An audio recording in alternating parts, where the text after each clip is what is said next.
What's up, everybody? Crash here. Welcome back to Crash Against the Spread, where we talk about sports from a betting perspective.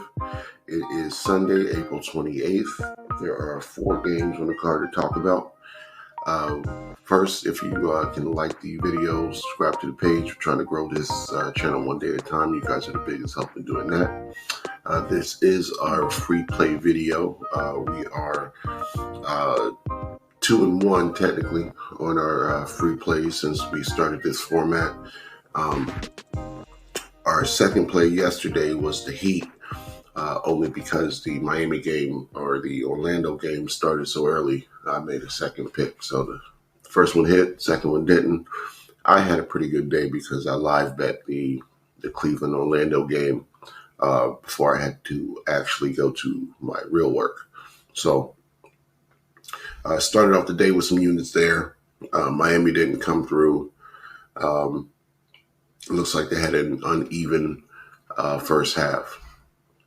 So Boston scored 21, held Miami to 12 points in the first quarter, then scored 42 points, and Miami scored 27 in the second quarter.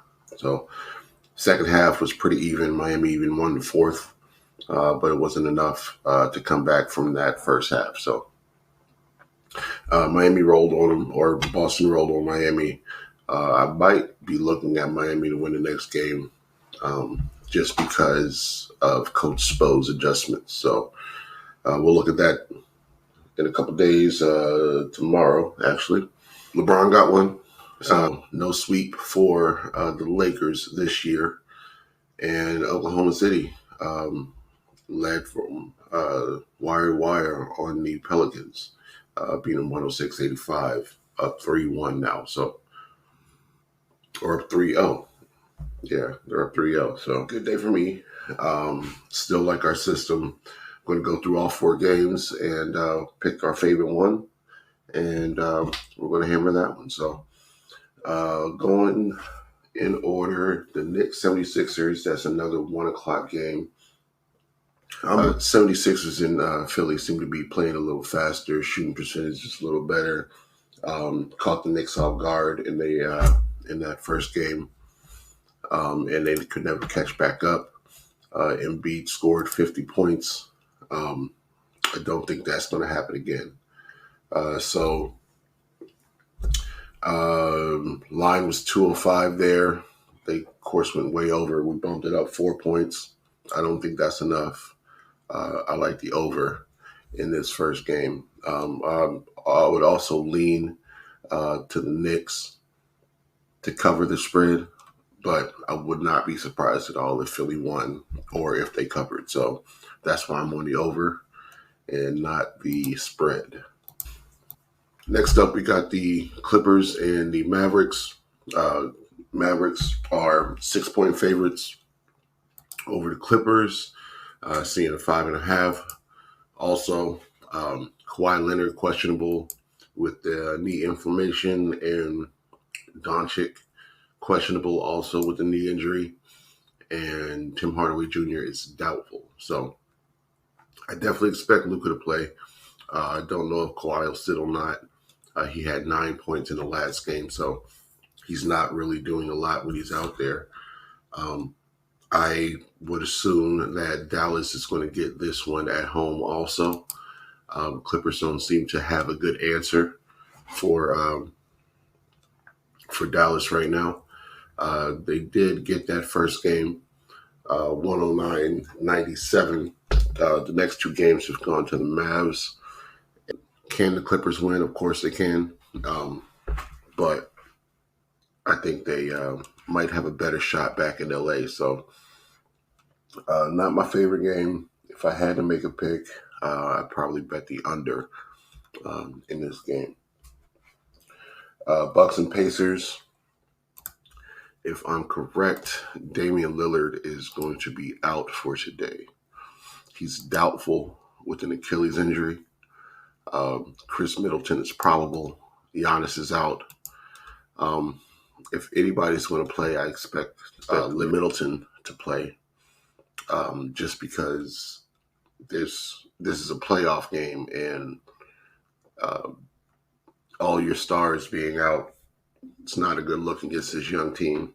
You got to at least put in effort. So I expect Middleton to play. We saw Lillard um, wincing, and he left the game and came back, and so we know he's not 100%.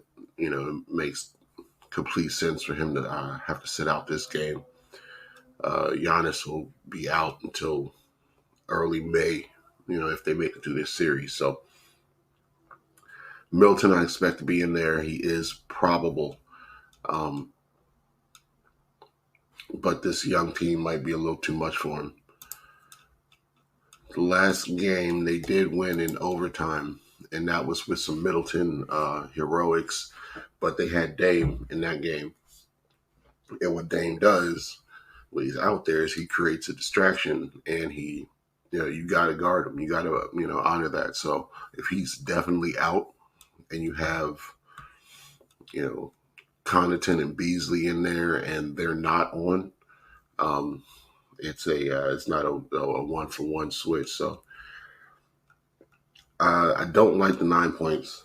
I can see the Pacers winning by that margin. I don't think I would bet the Bucks. Of course, they did. Pacers have beat them in this series by more than 10. They beat them on January 3rd, 142 to 130. They beat them on January 1st, 122 to 113. It's not like they haven't done it before.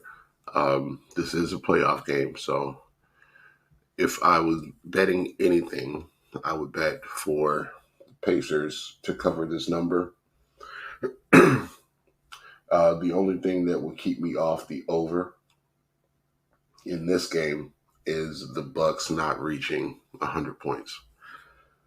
So the Pacers getting their 115, 120, and the Bucks being at 80 or 90 points doesn't get us to the over, and I can see that too. That's why the better bet is for the Pacers to actually cover.